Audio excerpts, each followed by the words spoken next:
This is the Black TV Show podcast hosted by Miriam Temeskin.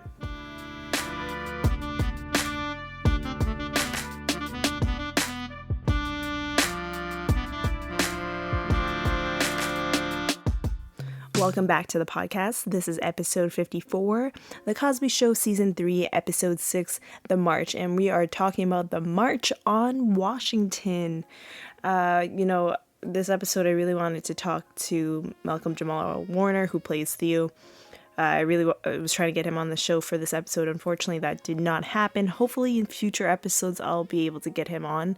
The reason why I wanted Malcolm to be on the show was because all the things that I see on his social media being fighting for our people as Black people, and March on Washington is basically the case where we were fighting for Black rights, for the end of segregations, which I just said that wrong, so I apologize.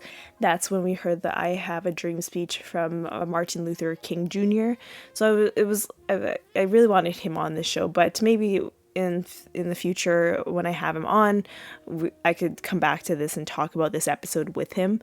But this is an important episode. It talks about the history, about the March on Washington, which for me as a Canadian, I'm a Black Canadian, I didn't know much about the March on Washington. Of course, I've known the iconic speech, I Have a Dream, but I didn't know when that was done.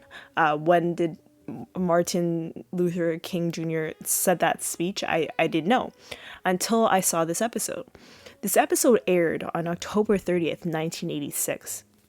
So the synopsis of this episode is Theo writes a report on the March on Washington, but gets a poor grade and is asked to redo his project. Much to his surprise, he learns more about the march from his family than he did from the books. Meanwhile, Vanessa is worried about asking a boy to a turnaround dance. So we're going to do things a little differently for this episode, just because this episode was primarily about the March on Washington, but we have this side storyline with Vanessa and the turnaround dance. So we are going to start with the side storyline first, and then we'll go back to talking about the March on Washington. And so we're learning about this turnaround dance. First of all, I've never heard of a turnaround dance, also known as the Sadie Hawkins dance. Never knew of that when I was in school. First of all, I was never asked out by any boy. I was probably one of the, the ugly. I always say I was always ugly, but I was just never the popular person that gets asked out. So just the fact that a girl asks a boy out, that was not like a thing for me. And apparently, according to Google, it says that the Sadie Hawkins dance, also known as the turnaround dance, is usually like an informal dance sponsored by high school, middle school, and colleges. The history of it is that the Sadie Hawkins dance is named after this comic strip character called Sadie Hawkins, and in the strip, Sadie Hawkins Day fell on a given date in November. Never said the exact date. The unmarried women of a dog patch got to chase the bachelors and marry up with ones that they caught. The event was introduced in a daily strip that ran on November 15th, 1937. In 1939, Sadie Hawkins events were held all over 200 colleges, according to Life magazine. So I guess it started in colleges, and then it went down to high school, middle school. But I've heard of so this is the first time I'm hearing of turnaround dance. But if you see a lot of other shows that were done at this time, they would call it the Sadie Hawkins dance.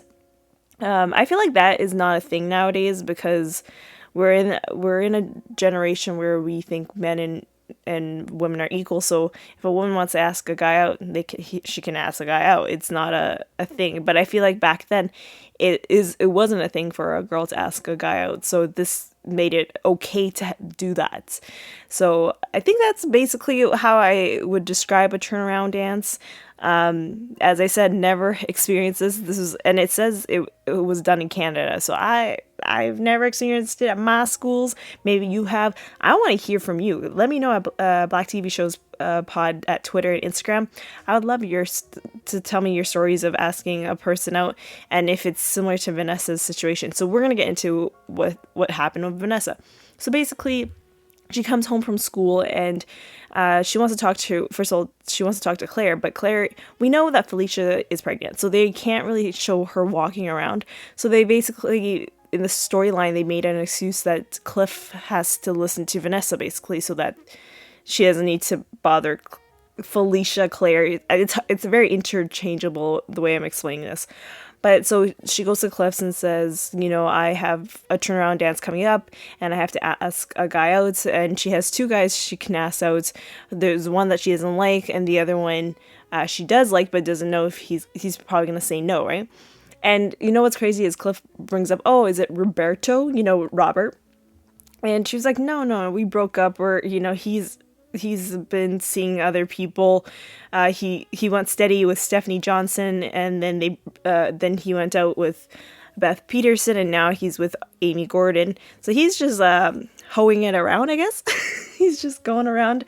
It's well, I shouldn't say hoeing, but he's experiencing and he's learning about himself through all these different women. And, I hope to one day have Dondre Whitfield come on.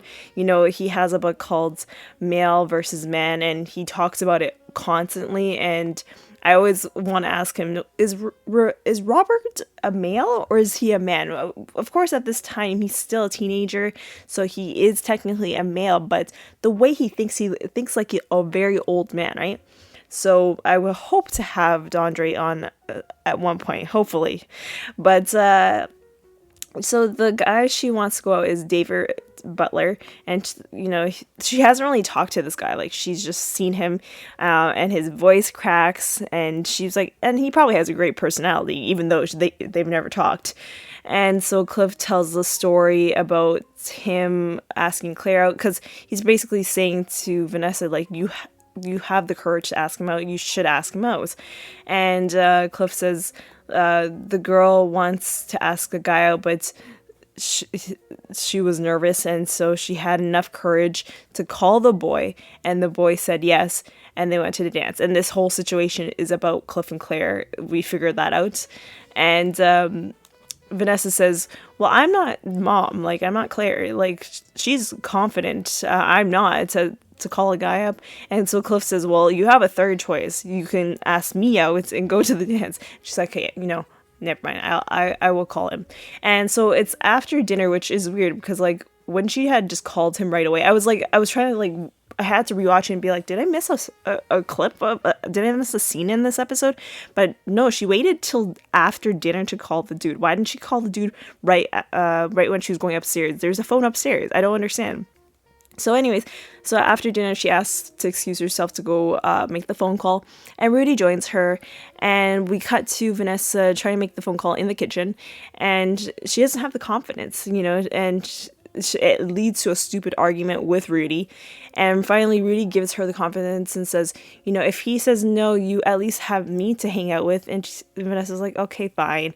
And so she calls him, and she asks him to go to the dance, and he says yes, and she's so happy. And we ended the scene with Rudy making kissing noises, and that's the end of this storyline in terms of this episode of the turnaround dance. We never actually see Vanessa go out with this guy. Of course, she goes to many other dances in other episodes, so we'll see that. But we cut to the main storyline of this episode, which is about the March on Washington. So here's a little synopsis of the whole situation of the March on Washington. It was called the March on Washington for Jobs and Freedom, a political demonstration held in Washington, D.C. in 1963 by civil rights leaders to protest racial discrimination, to show support for major civil rights legislations that was pending in Congress. When some 250,000 people gathered in front of the Lincoln Memorial in Washington, D.C., the march was 3 hours long. The famous I Have a Dream speech was done there. The march helped create a new national understanding of the problems of racial and economic injustice, For one, it's brought together demonstrators from around the country to share their respective encounterments with labor discrimination and state-sponsored racism. I may actually I'll get into this when we get into the middle of the episode, but there was a part of this episode like clicked for me with the whole last summer with the George Floyd movement, how that is now it will be in the history books for racism and the injustices of police brutality, just like how this march is. So I'm in this episode. We start off like right to starting off this episode. Cliff is trying to get juice, and apparently Rudy has the last glass of juice, and so he kind of begs her, being like, "Can I have your last glass of juice?" And she was like, "Well, if we trade," and he would. So basically, Cliff would trade 2 of his melon. Is that what he said? Melons? I don't know what kind of melon. Is it watermelon? It didn't look like watermelon, but anyways, he would trade 2 of his or she asked to trade 2 of his for a juice, and he was like, "That's not fair, then I'll have nothing." And what's crazy is, do you remember like 2 seasons ago, I think it was in Jitterbug Break, where they were trying to force her to have peas. Now she wants all the fruit she wants. Like, crazy how that changed within 2 years, how she's like, "Oh no, I want all the fruits, the juices, everything." She's just on that healthy trend, which is crazy because that was not me at her age. Cliff was like, "Okay, fine, we'll make the trade." So, on a count of 3, 1, 2, 3, and Cliff takes the juice and keeps his fruits. And Rudy was like, "That's not fair." And Cliff was like, "All is fair in love and breakfast." And I laughed. And you know what clicked to me when he said that? For anyone of you that have seen the movie Love and Basketball, of course, okay, before Love and Basketball, there is the whole statement of all is fair in love and war. I don't, but that didn't come to mind when I heard Cliff say that. What came to mind was from the movie Love and Basketball, which was all is fair in love in basketball. And it sounds similar because of breakfast and basketball. I don't know if you guys had that mindset when you heard that line. But Theo comes in saying it's a beautiful day today. He has no homework for the weekend. He's going to be able to just relax. And Theo points out that, kids' lives are hard compared to the adults. This is my mindset. This was my mindset when I was in school. Because it's like, you go to school, and that's like the hours that you go to school are similar to hours of working a job, but then you come home from school and then you got homework to do, and then over the weekend you still have homework to do, so you're 24 hours, well, not necessarily 24 hours, but you 7 days of straight you got to do schoolwork and homework, and you just get no days off. And I agree with Theo, like, you just don't get days off compared to someone that has a job that just goes to the job 9 to 5, or for me it's not 9 to 5, but for like an office job or a basic actual job, 9 to 5, and then after you're done work you go home and you relax, you can watch TV, you can do whatever and all this stuff. But as kids, we don't have that opportunity. And I agree with you at the time, but now that I work, it is a little stressful because there are other added stresses once you start working, because you got to pay bills, and the bills is probably the stressor. I think that equals homework. I feel like, I don't know what would it be equivalent to homework, but now as adults, I'm like, no, like it's a little bit harder to live as an adult. But I do understand Theo's point of view. Like, your mind is always going, especially when you're in university. You really have to like be constantly studying, and it's hard. And Cliff was like, "I don't even know how you do it." I agree with Cliff. I don't know how we do it. How do we do it to be in school all day and then have homework? It's hard. And so Theo is making the most of this restful weekend. He's going to the prep rally tonight, and then the game at tomorrow, and the party at Maxine's. And like at one point, Cliff is like, "Oh, you also have time to put up the gutters." And Theo was like, "No, no, no, we're not doing that. I have to relax." But then Cliff also mentions that, the grandparents are coming over for dinner tonight.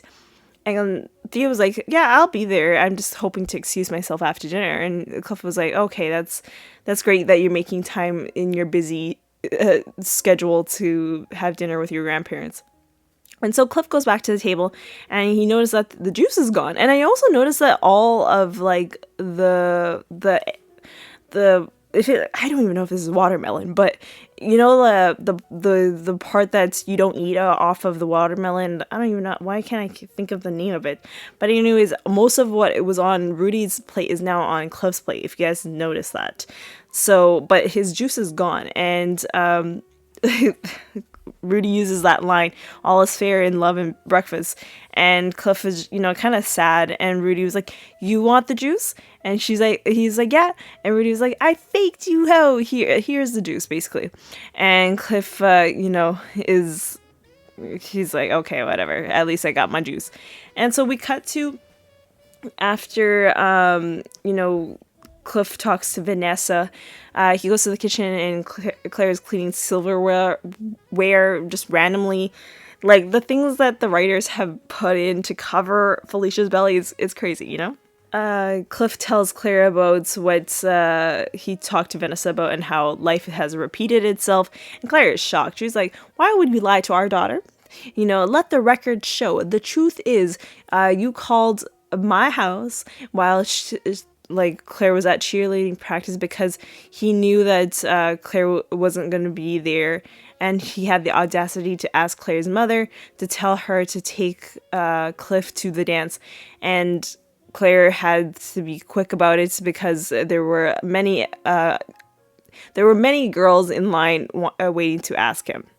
And Claire says that her mother will be here to verify the facts. So we'll find this out during the dinner time, which, spoiler alert, we find out that what Claire says is true. And Cliff was wrong and basically basically lied to Vanessa. And so we see Theo come home from school. He's back from classes, and he's upset, and because it's not a perfect weekend, because he got a C on his history paper, and the teacher says that he can redo the paper again to get a higher grade, but it has to be in by Monday, and he has to rewrite it, which means he's gonna miss everything this weekend. And Cliff tells him, "Well, do some work now and then have dinner with the family and then go back and do some work afterwards, and then tomorrow he could go to the game and the party." And Theo was like, "That's a good plan." And so we cut to the evening time, and Claire's already sitting in the couch in the living room while everyone is coming from dinner. I don't even know who the director was on this episode, if it was Jay, but they purposely put her there because if she had walked, we might have seen I guess the sides of her belly. So they purposely put her there right away, because wouldn't it make sense for her to walk with the grandparents to come into the living room? Why would she just be randomly just sitting there? Most mothers are not that type of person. They tend, nowadays it might be different, but back then they would be walking along with the grandparents to sit down, and they it's hard to put this in words. It just doesn't make sense, and the only reason why they're doing this is so they can hide Felicia's belly and not expose her belly, basically. I want to point out, though, this is the first time we see all four grandparents at the same time. So in most episodes, it's usually just two of them at a time, or sometimes one at a time if it's the mothers. But yeah, so it's all four grandparents together. I don't know when the next time they'll be together, but I know for a fact for the finale they will all be there for the series finale. So that's way down the line, maybe a couple of years from now we'll get to that episode. But Rudy pours tea for everyone, and Theo asks if he can leave to finish the paper, and Russell's asking like what's the paper about, or what's the situation. So basically Theo says he got a C, but he should have gotten an A, and Russell asks what's the paper about, and Theo was like, the March on Washington. And Claire was like, you didn't tell me it was about there. It was about that. We were there. And Theo was like, Theo thought he did all the research on it and everything. And Carrie says he should have done the research on them. And Theo says he went to the library though. Like, why does he need to do research on them? And so Anna tells him to go get the paper. And he says, okay, I want you guys to hear how good it is. And so quickly in between, the topic has changed to the turnaround dance, and as I said, Carrie is on Claire's side, and Cliff, tried to bribe Carrie, and Claire is just thanking her mother, being like, "Thank you for being on my side." And so Theo comes back with the paper. So this is what the paper says. The March on Washington by Theodore Huxtable. On August 28th, 1963, there was a civil rights march on Washington, D.C. 250,000 people were there. Dr. Martin Luther King Jr. gave his famous speech, "I Have a Dream." It was an important day for America. And the family is not really impressed by the start of this paper so far, what they've heard. And so Theo goes on to say there were many celebrities at the march. Sidney Poitier, Charlton Heston, Paul Newman, Lena Horne, Joan Baez, Jackie Robertson, Harry Belafonte, Burt Lancaster, and then that it kind of ends Act 1. I want to say, I feel like if I was in Theo's position, I think I would write a paper similar to this, which is so wrong just to think like that. But, because when you hear all these famous celebrities, Sidney Poitier, Harry Belafonte, they were big stars at the time, right? The fact that they were there at this march. And as I said, this is equivalent to what has happened last summer with the George Floyd, justice for Black people, and for BIPOC, and the police brutality against Black people. So it's very similar, right? So we go into Act 2, and we are back with Theo, and, he says, at the conclusion of the day, the leaders of the march met with President John F. Kennedy for 75 minutes, which is very specific, by the way, and thus ended an important day we should all remember, the end. And everyone in the room is not impressed. They don't really like the paper, and they kind of understand why he got a C. And so he got the information from the library. He read one book, and it was only one page of the book. It's called The Pocket Guide to American History, and there was a little bit left on the second page of the book. And so Claire says it's not one mention of A. Philip Randolph. And by the way, when I was researching about March on Washington, Philip Randolph actually came up as one of the people that were there. So I was like, oh, okay. And so Cliff says he can imagine what they wrote about the Boston Tea Party. A whole bunch of men had tea, and they jumped off a boat. First of all, I don't know much about the Boston Tea Party. I feel like I did learn that in history class, but that kind of slipped my mind afterwards. And so Claire mentions that your teacher was expecting you to write more about the people, why they got involved, what they felt. And Carrie jumps in and says, "Oh, I know what it felt. It felt like it was hot." And of course the buses, some of them didn't have air conditioning. It was a hot day. And this was in August, by the way, guys. So just letting you know that. And there was hundreds and hundreds of people there, everyone singing on the buses, but they had to tell Cliff to stop singing because he just sang horribly. And Anna says the mood of that day was so friendly. People they didn't know, all waving each other like they were old friends. And there was a lot of walking to get to the march. They got to see so many kinds of people, all colors, from every part of America. If you're listening to this, the way that they're talking is so similar to what happened last summer, as I'm reading this right now, I'm really thinking it's like it's very similar. Like it's not the same thing as the March on Washington, but the movements of last summer is history. It's basically, it will be in history books, just like how Theo had to do her history paper on the March on Washington. In 20 years from now, people will be doing history papers on what happened last summer, the racial injustices. Sorry, some of the words I'm saying today is not coming out as proper, so I apologize for you guys if it sounds weird when I'm talking.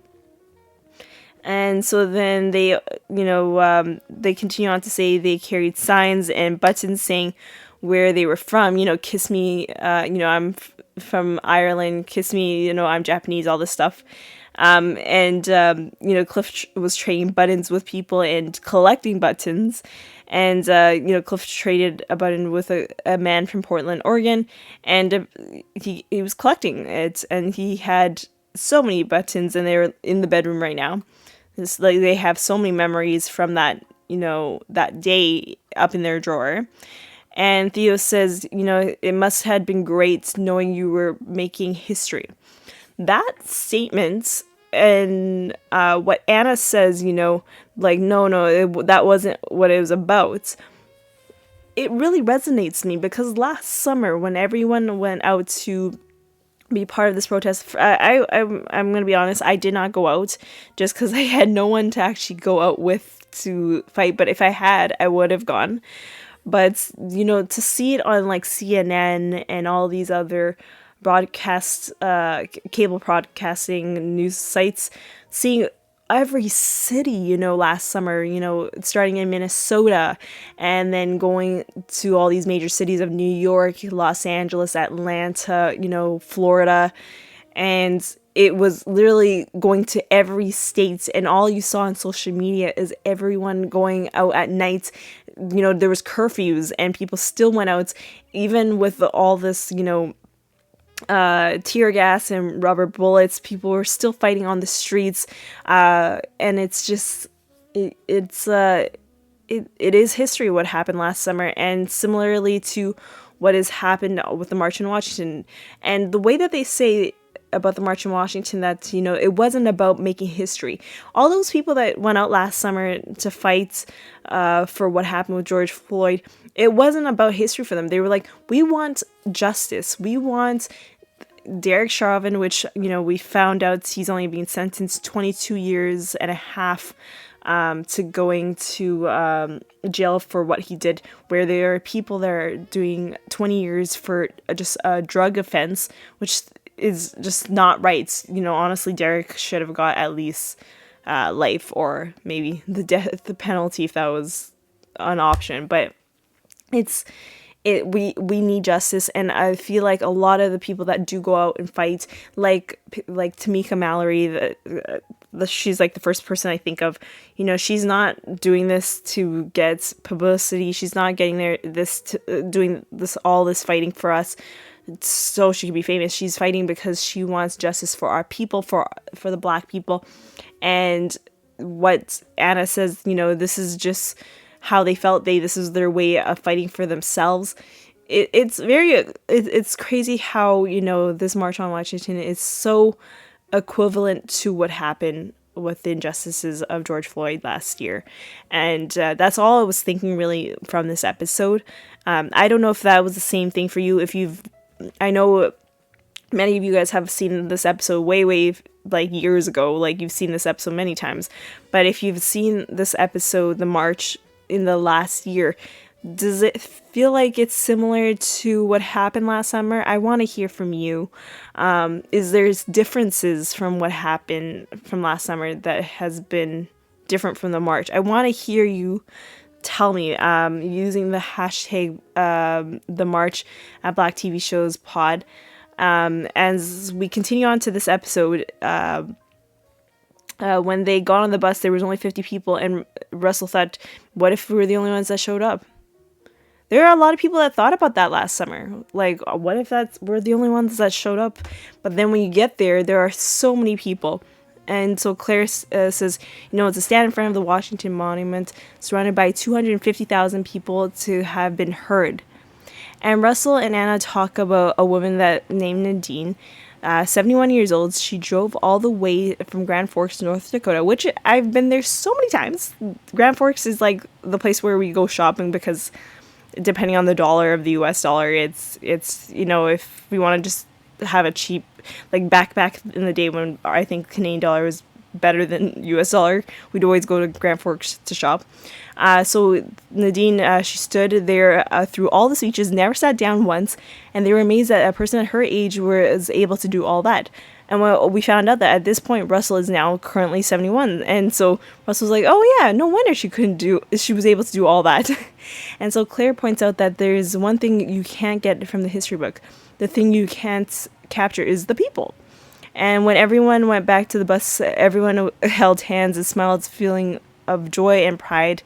The newspapers had said there would be trouble, but it wasn't. It wasn't. It was lovely. It was a peaceful day. That's the one thing that's different. If the fact that they said it was a lovely, peaceful day.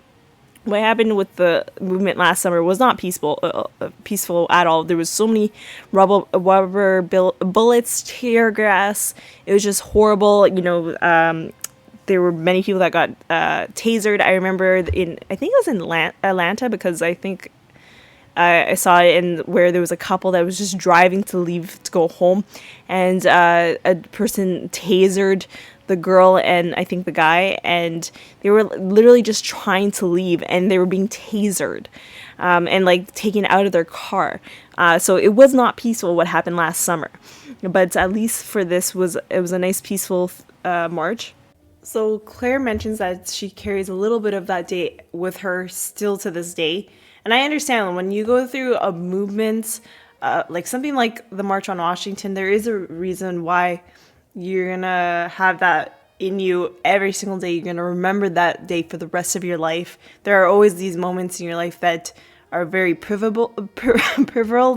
So Russell mentions, Dr. King said, in a sense, we have come to our nation's capital to cash a check. When the architects of our republic wrote the magnificent words of the Constitution and the Declaration of Independence, they were signing a promissory note to which every American was to fall to heir. So that sticked with him. I don't recall Dr. King saying that, but of course I wasn't there, so of course I wouldn't know this. But it's cool to hear like they're literally saying moments of things that they've actually experienced.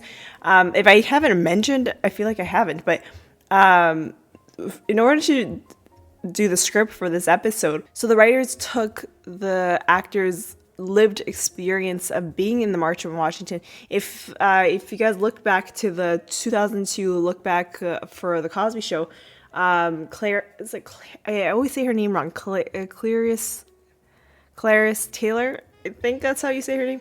She mentions that she actually was there, and she let the writers take notes of all the things that she experienced, and that's how they created the script. So what Russell's mentioning probably was actually legit. Like, he actually was there and remembers that part of what Dr. King said. So it's pretty cool to hear that. And so then Theo says, this is all great. I didn't need to go to the library after all. I should have just had dinner with my with my family. And so he decides to go write the paper so that he could get a better grade, and he'll use the help of the old newspaper clippings and the kiss me buttons. And Anna mentions, like, wow, that brought so many memories back. I'm happy that Theo has to write that paper. And Al, who is Claire's dad, decides to sing a song from that day. And everyone starts singing along. And in the background, while everyone's singing, you hear Theo's voice. And he says, on August 28th, 1963, was a day that changed my family. It was a day of joy and pride, and most of all, hope. And we end the episode right there. So, of course, we had 4 guest stars, but we've seen them a few times, some of them a few times, some of them a lot of times. We had Erlen Hyman as Russell, Joe Williams as Al, Clarence Taylor as Anna, Ethel Eyre as Carrie.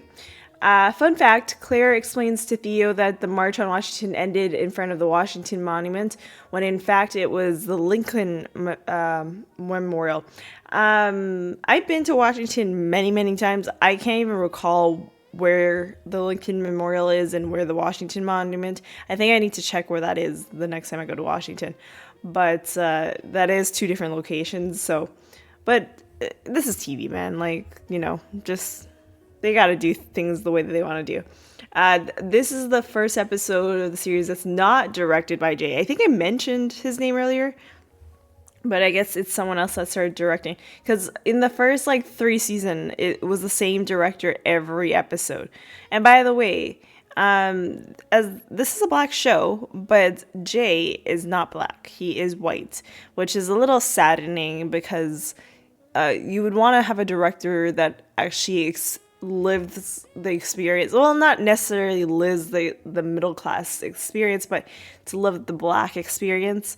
And he was the one who actually directed majority of the Cosby Show episodes. So that's a little saddening to find that out. And then Lisa Bonet and Sabrina LaBeouf both do not appear. When we get to the end of this episode, I will put a clip of Clarence and Earl telling their experience of actually being at the march and using that for the writers to use for this episode. And so the lesson for this is the lesson for this episode is history is important because we can learn from the past and use that to change the future. And the question I have for you guys is, what did you know about the March on Washington before watching this episode? If you didn't know about the march, what valuable thing did you learn from this episode? I would love to hear. Using the hashtag #TheMarch at Black TV Shows Pod on Twitter and Instagram. For me, I didn't know what the March on Washington was. I knew about Dr. King's speech, I Have a Dream, but I didn't know where it happened. I didn't know it was at the March on Washington. So let me know, what... If you've known so much about the March on Washington, or if you've known so little about it, I would love to hear your responses. And as I said, we'll end this episode with the look back clip from when they talked about using their own lived experience.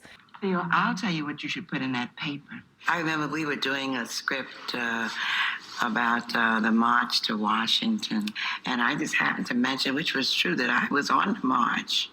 Me too. The mood of that day. Oh, Theo, it was so friendly. Yes, it was.